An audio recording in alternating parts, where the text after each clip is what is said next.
Okay guys, welcome back. So let's deal with this area right here, and once we are done with that we can move on to other things. Okay, so right here I see an error immediately even before we start, so we're going to handle that error there. All right, so if you are able to help me out on my Patreon page, please do so and sign up. That will help me a lot. Thanks. Okay, so let's continue here. Let's fix this error first, and it goes to the index.php on line 3. Okay, so that looks like it's the homepage view. So let's go to our project folder here, and let's go to our views, and let's go to the index.php, and it says that is the line number. What line number is this? I can't really see this. 230, 224? Is it? Oh, wait a minute.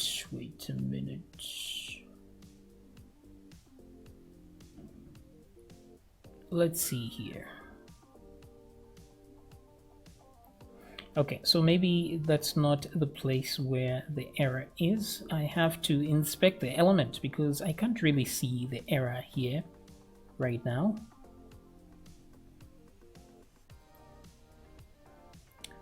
Okay, so there we go. So it says 324. That's the line on line number 324. This is inside the apps views eShop index.php line 322. So it's saying for each argument must be of type array. A boolean was given. Okay, so that's probably because nothing was returned. So let's see if this actually makes sense. I hope we are not in the admin section here. So let's see 324 right here. Okay, so it's telling me that this one is a boolean. It does not exist. But here it says this exists and is an array, and then it loops correctly here. So what exactly is going on here? So what it means is that one of the results returned a boolean in here on the slider, so it wasn't really an array. So this is why it's very important to actually check here. The same way we did the is set here, we can also check before we loop. So it's always a good idea to check what item you have before you can begin to loop it. This is why I use so many if is set or is array like that. Now there's no need for us to check if this is set because we are sure it's going to be set here. The only question is what variable or what data type is in here at this point. So to avoid such errors, let me duplicate this and duplicate that as well, and let's push in everything inside like so. Let me zoom in a bit here. So here we will put an if statement instead. So we're going to put if, and not to forget to say and if here on the outside, sorry. So and if, so we ask the if statement first before we can loop through it. So I'm just going to ask if this is actually an array before we start looping through it. So I'm not going to just say if slider row because you never know. You have to make sure that you are explicit with what you are looking for. So I'm looking for an array and I will ask for that. So let's come back here and let's refresh the page to see if the error has disappeared, and the error has indeed disappeared, which is good. Okay, so continuing on now that we are fixing a few things, let's also fix the footer here. Let me remove these because we're not going to need these items down here, so I'm just going to remove them. I'll go to the footer.php. They are taking up quite an amount of space here, so what I will do, on this line, column small 7, I just want this item because it looks like it's repeating. This column small 3, it's repeating over and over. So we get just going to get one full div there, select and see where it ends, and then delete that.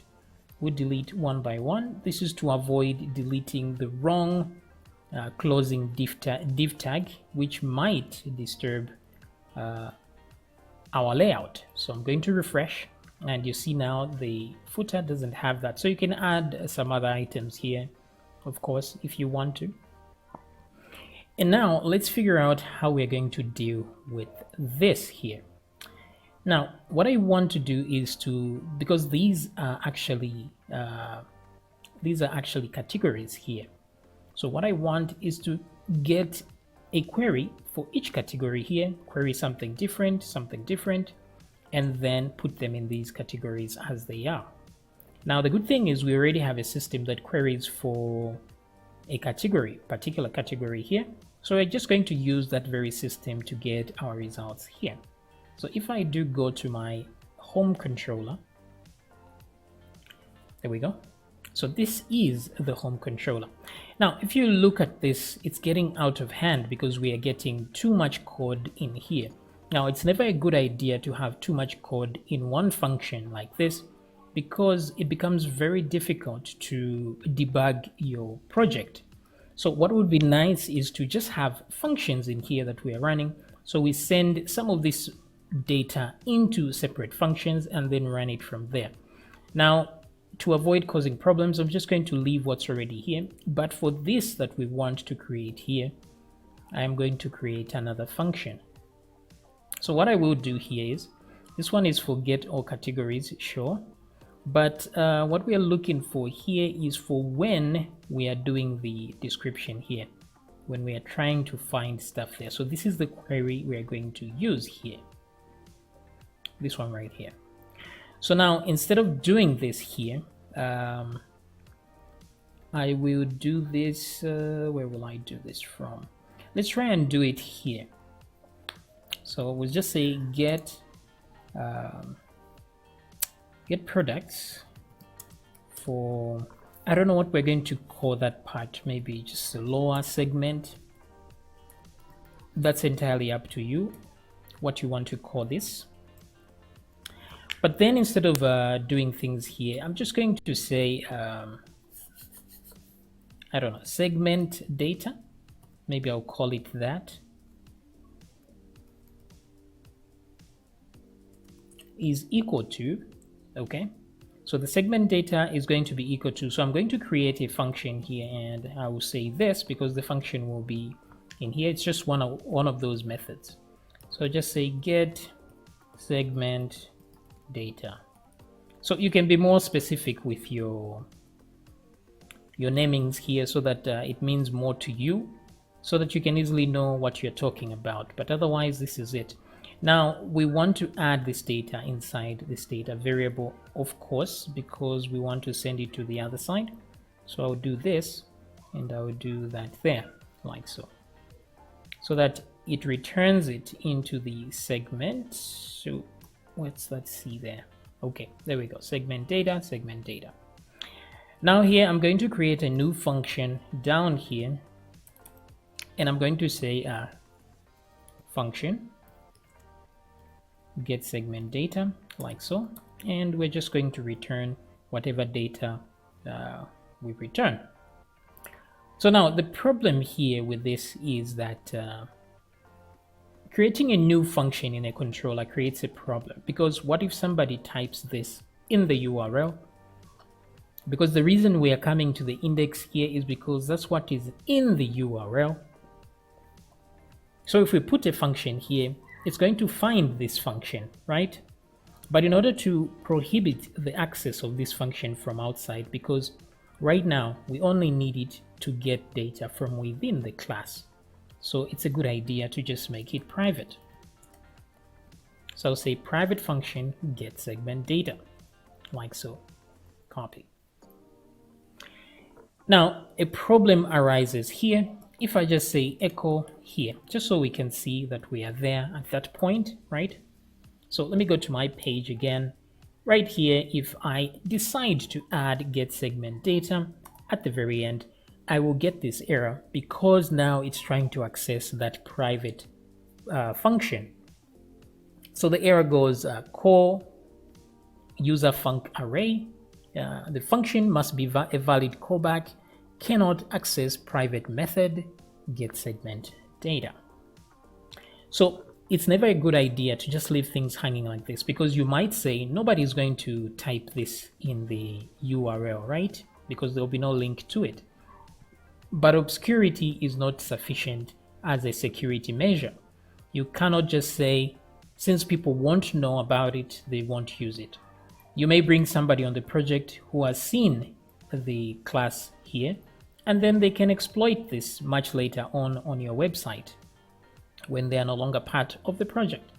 So it's always a good idea to take extra precaution and make sure that such things do not happen, even if somebody types that.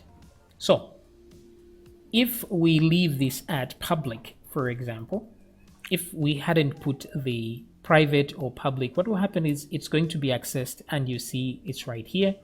So now instead of going through there, things are going through here, which may or may not be a security risk, who knows, depending on the code that will be allowed to run here, because it's not intended to run that way. It may review a few errors, because when people see errors like this, they may get information about your website that you may not want to give them out to. Okay, so how do we fix this issue though? So what we want to do is make sure it's private, first of all, to make sure it's not accessible. But then once we make it private, we get an error. So how do we solve the error? Well, the error is coming from the app.php here, because this core user func array is the part that we are using to call our method that should not be called. So to fix this problem, here where we check whether the method exists, we must also do a second check, and we must check if the method is callable. So I'm going to put and like that and say is callable.